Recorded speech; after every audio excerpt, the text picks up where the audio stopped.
خیلی خوشم آمد. مثلا من یه خاطره بگم براتون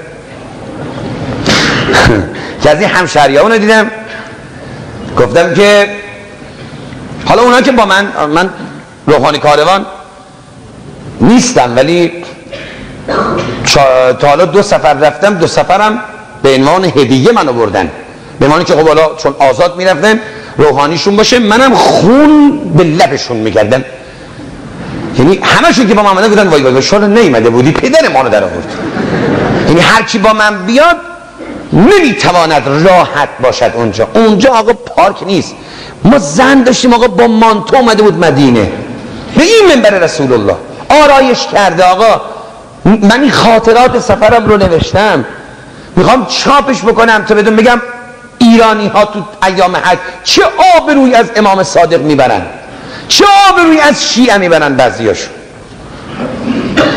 که اومد با آرایش کرده گردن باز سینه لخت زن شیعه با مانتو 7 قلم آرایش کرده، اومد بره تو مسجد النبی. یک زن همین زنای شرطیه عربستان قسمت زنها با این چوب دستی چنان زد تو گردنش و پرتش کرد بیرون و نیم ساعت توهین به حضرت زهرا میکرد به این منبر امام حسین.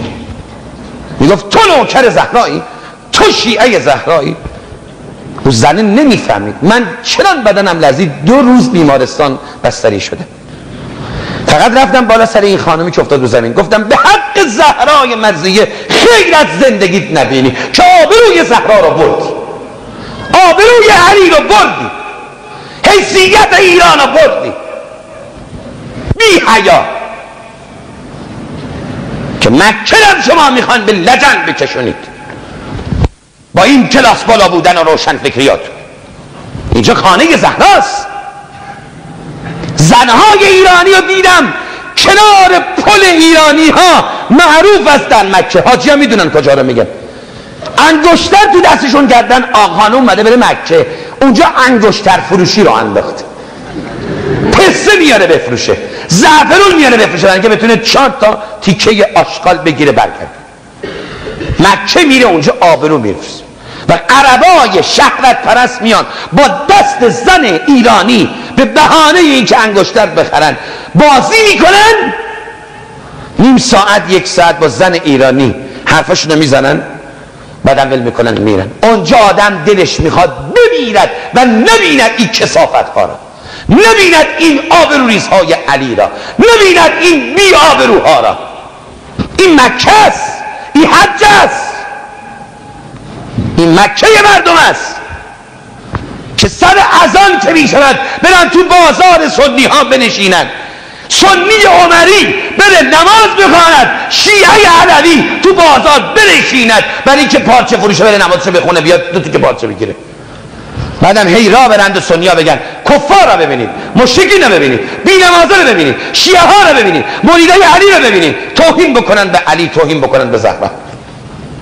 این مکه است، این حج است، این حج ما ایرانی هست. باید آدم شد.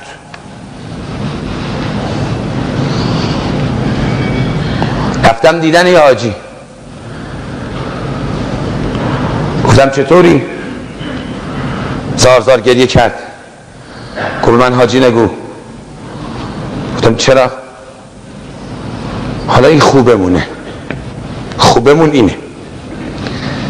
یه اتفاق افتاد تو عرفات برات میگم. گفتم چی شد؟ گفت چادرمو گم کرده.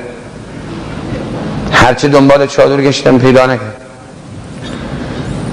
مستحصل شد. یا امام زمان چی کنم توی این کشور قریب؟ عرفات هم که میدونن رفقا که حج رفتن، من کسی به کسی نیست. یه وقت دیدم یه سید بزرگواری صدام زد، آقای فلانی، با زبان ایرانی. برگشتم دیدم یه سید روحانی نهایت زیبا، بی نهایت خوشگل. یه نگاه کردم به چهرهش و گفتم سلام علیکم. فرمود که چی؟ تا من چی کنم؟ صبح تا حالا دارم دنبال چادرم میگردم، هیچ رفیقام هم نمیبینم، من چه خاکی به سرم کنم؟ تو دلم هم گفتم به عجب آخوند خوشتیپیه، چقدر خوشگله، خوش به حال اونا که آخوندشون این آخوند کاروان ما رو که هر کی نگاش میکنه 25 تومن کفاره میده.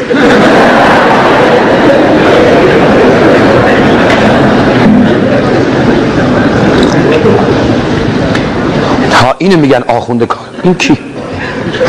آقای خندی کردند و فرمودن که عرضم به حضورتون خیمت این نیست آقا جون، ببخشید تا این خیمه ها چادرها اکثرا مثل همینه. ببین چادر تو. میگه ما سرمونو کردیم تو چادر دیدیم که 6 تا الاغ دور هم نشستن، قشنگ لمیدن الاغا با دماشون دارن. بازیم خندمون گرفت.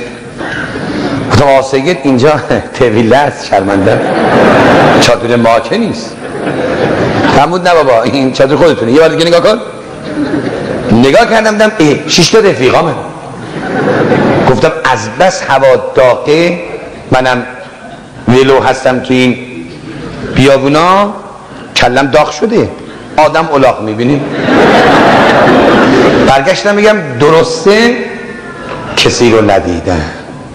فرمودم ایداده بیداد آقا بود، ما نشناختیم. آمدیم تو خیمه، شروع کردیم زار زار گریه کردن. رفقا گفتن که التماس دا. گفتم چی التماس دا؟ من برای خریت شما دارم گریه میکنم. زنا خجالت بکش، من محرم نیستی چرا توهین میکنی؟ گفتم والله من توهین نمیکنم، به خدا توهین نمیکنم. به جان امام زمان من شما رو به تعداد عین الاغ دیدم. تا گفتم عین الاغ دیدم مثل که اینا رو برق بگیره. گفتن چی؟ گفتم مثل الاغ دیدم. که نگاهی به همدیگه کردن و گفتن جان امام زمان راست میگی؟ گفتم والا به جان امام زمان راست میگی. من گفتم خدا اینجا الاغ چه میکنه؟ شما رو که دیدم.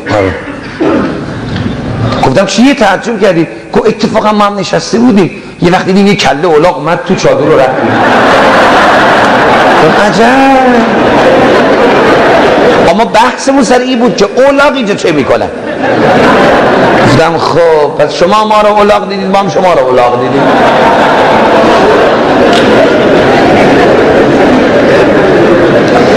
آی خوشم آمد از یک زن و شوهر اصفهانی. آی خوشم آمد تو منا، توی رمی جمرات، خیلی خوشم آمد. باری کلا با آدم حقگو و حقفهم. گفتم حاجی سنگاتو زدی؟ گفت نه حاج آقا، با اون لهجه اصفهانیش. نه حاج آقا. گفتم چرا؟ گفت حاج آقا سنگ بارون بود، می رفتیم جلو کلمون هم میشکستن، یه سنگ هم خود پا چشمون. گفتم نمیشه که باید سنگتو بزنی. گفت حاج آقا قابو تو خود چیکار کردی؟ گفت هیچی راحتش کردیم حاج آقا. به حج خانم گفتم بیا بریم آمون، بیا این ضعیفه اینجا وایسی کلتون هم میشکنن. تو 7 سنگ دبه من بزن، منم به تو میزنم که ما دو تا جفتم از این شیطان بدتر. ای قربون آدم چیز هم والله.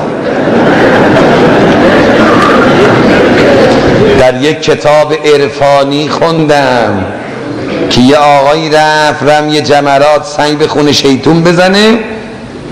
یه وقت یه صدای نالی از خانه شیطان به گوشش رسید. شیطون به یه نالی گفت تو دیگه چرا؟ بی انصاف، تو دیگه چرا به استادت سنگ میزنی؟ تو که یه عمر است دنبال منی، حالا که مد شده سنگ بزنه تو هم میزنی، تو دیگه چرا؟ این مکه است. یا آن کسانی که پول خرج میکنن برای عقد عروسی های پسراشون. 100 تومن به پول گلکاری ماشین بدن، 200 تومن به پول مطربه بدن، چند صد تومن بدن پول فلان تالار یک عقد عروسی پرگناه بگیرن، 1,5 میلیون 2 میلیون خرج بکنن. چه خبره؟ به خاطر اینکه عروسی پسرشونه. بیا به خاطر خدا یه عروسی امام زمان پسند بگیر، پولایی که میخوای خرج گناه بکنی و انکحوا الایام منکم والصالحین من عبادکم، این پولی که میخوای خرج مطربه کنی یا خرج فلان تالار کنی یا خرج فلان کار بکنی که تا ساعت 3 و نصف شب بزنند و برقصن توی این مملکتی که این همه شهید داده شده، مادر 5 شهیدی داریم، با این همه عزیزانی که مثل گل پرپر شدن برای اینکه ما آدم باشیم، بیا این پولا رو خرج گناه نکن.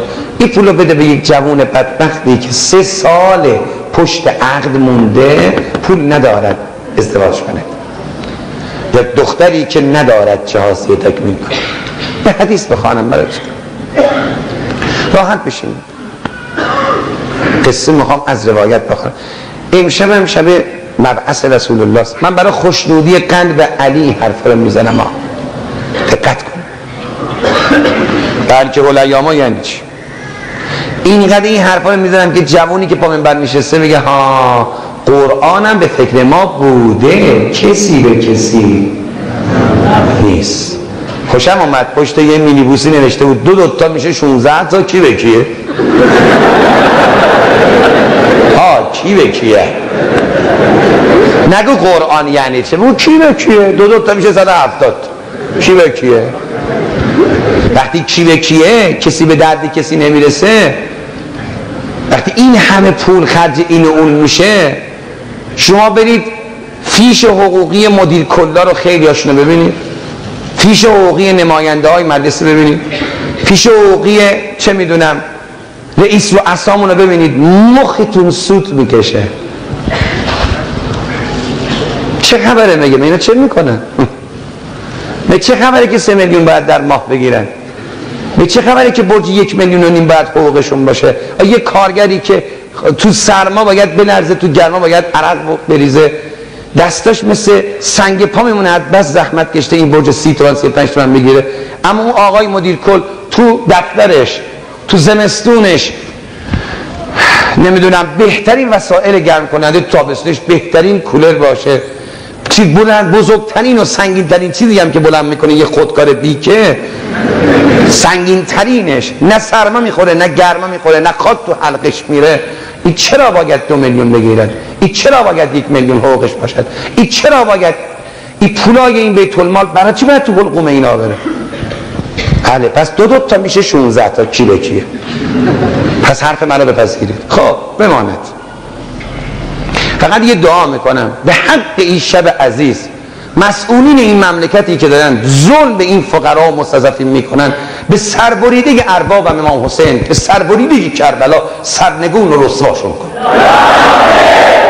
اونایی که دارن خون این ملت رو میمکن و فقط به فکر خودشون اند رفیقاشون، به حق زهرا ریشه کنشون کن.